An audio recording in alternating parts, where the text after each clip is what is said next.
So, I compared Zwift and MyWhoosh. And here's what I found.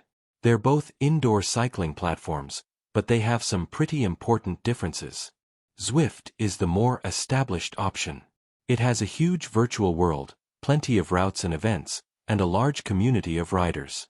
The whole experience feels more like a game, which can make indoor training a lot more enjoyable, especially if you like riding with other people. MyWhoosh takes a different approach.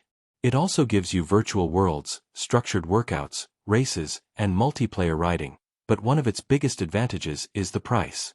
It's generally much easier to try without committing to the same kind of subscription cost. But here's the problem. Zwift has the stronger community and more mature overall experience, while MyWhoosh can feel less polished in certain areas. On the other hand, paying for Zwift may not make sense if you mainly want basic indoor riding and training. So, which one should you choose?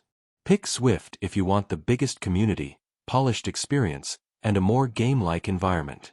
MyWhoosh makes more sense if you want plenty of training features while keeping your costs down.